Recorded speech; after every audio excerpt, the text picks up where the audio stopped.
Thailand का नाम तो आपने सुना ही होगा। यह दक्षिण पूर्व एशिया का एक देश है जिसे पहले सियाम नाम से जाना जाता था। साल 1948 में इसका नाम बदलकर थाईलैंड रखा गया। यहाँ पे हम लोग समझेंगे थाईलैंड के राजा के बारे में, क्या किस तरह से थाईलैंड के एक राजा हैं जो किस तरह से भारत के भारत में जो राम हैं उनके ही वंश पर, उनके ही अपने आप को उनके वंशज मानते हैं वो। तो थाईलैंड जिसका प्राचीन भारतीय नाम श्याम देव या श्यामा है, दक्षिण पूर्व एशिया में एक देश है। इसकी पूर्व सीमा पर लाओस और कंबोडिया है, दक्षिणी सीमा पर मलेशिया और पश्चिमी सीमा पर म्यांमार है। भारत से थाईलैंड की जो दूरी है वो आपको बता दें 2475 किलोमीटर, सड़क की दूरी है 4158 किलोमीटर है। थाईलैंड वर्तमान में प्रमुख अर्थव्यवस्थाओं में 30वें स्थान पर है, जबकि 2022 में थाईलैंड की मुद्रास्फीति लगभग 6.08% थे। थाईलैंड वर्तमान चक्री राजवंश के सभी राजाओं को अंग्रेजी भाषी दुनिया के अक्सर राजा राम के रूप में जाना जाता है, जबकि राम नाम हिंदू भगवान राम जो विष्णु के अवतार हैं से लिया गया है। ये दुनिया में अब भी कुछ ऐसे देश हैं जहाँ पे राजशाही चलती है, उसी में से एक थाईलैंड भी है जहाँ पे राजशाही चलती है। तो यहाँ पे उन सब देशों में हम लोग थाईलैंड के बारे में जो कल्चरल जो इफ़ेक्ट है थाईलैंड का वो समझेंगे, किस तरह से कैसे यहाँ पे करोड़ों में संपत्ति यहाँ के राजा लेकर के और अपनी संपत्ति में तमाम बैंकॉक के जो बहुत सारी ज़मीनें उस पर ये तमाम दूसरे देश से आकर के वहाँ पे वो होटल और भी बहुत कंपनी खोले हैं। तो यहाँ पे वहीं राजा का शासन चलता है। तो थाईलैंड एक ऐसा देश है, यहाँ पे राजा का नाम महावाचिरालोंगकोर्न है। साल 2016 में अपने पिता भूमिबोल अदुल्यादेज की मौत के बाद वो थाईलैंड के सम्राट बने थे।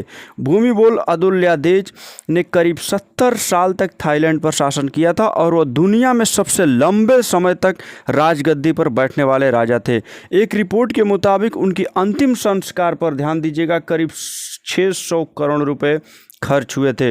उनके शव को सोने के रथ पर रखकर शमशान तक ले जाया गया था। पार्टी और शादी के शौकीन कुत्ते के बर्थडे पर करोड़ों खर्च किए। किंग रामा एक्स मतलब ये राम जो वंश अपने आप को जो पूर्वज मानते हैं राम का, उसमें ये राजा 10वां राजा हैं जो ऐसे एक्स ये जो आपको 10 9 ऐसे करके को पालतू जानवरों के साथ बिताना इनको बहुत ज़्यादा पसंद होता है। उन्होंने अपने पसंदीदा कुत्ते फूफू को एयर चीफ मार्शल का पद दिया था। 2007 में, ये ध्यान दीजिएगा उन राजा के बारे में, 2007 में उनके जन्मदिन, उस जो कुत्ता था उसके जन्मदिन पर शाही समारोह आयोजन किया गया था जिसमें 1.5 करोड़ रुपए से ज़्यादा खर्च हुआ था। 2015 में फूफू की मृत्यु के बाद बौद्ध रीति, और ये जो राजा हैं यहाँ के जो राजा हैं ये बौद्ध धर्म के हैं। हिंदू धर्म के बहुत अल्पसंख्यक है, लेकिन तब भी हिंदू धर्म का वर्चस्व वहाँ पर बहुत ज़्यादा थाईलैंड में रहता है।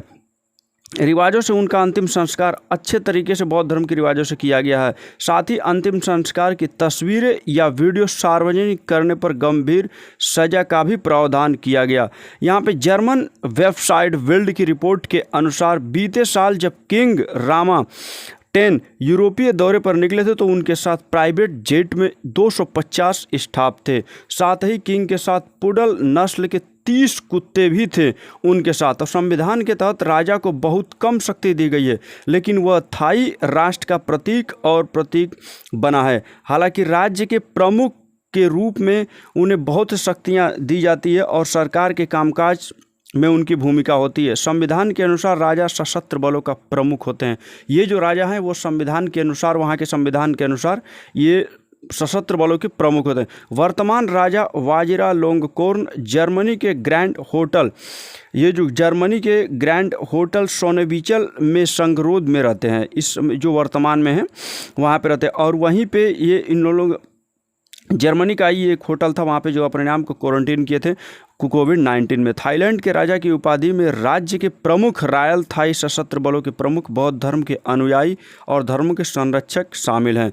अब तक किंग रामा 10 ने 4 शादियां की है और उनमें उनकी पहली शादी 1977 में चचेरी बहन राजकुमारी सोमसावली कितियाकारा से हुई थी और ये 16 साल बाद किंग ने थाई फिल्मों की एक्ट्रेस सुजारिन विवाचरावेंसे से शादी की, लेकिन 2 साल में ही उनका तलाक हो गया। इसके बाद उन्होंने 2 शादियां और की, जिसमें आखिरी शादी साल 2019 में राज्याभिषेक से कुछ दिन पहले की गई थी। तो ये रही एक देश जो थाईलैंड के बारे में कुछ स्पेशल तथ्य और फैक्ट और वहाँ के राजा के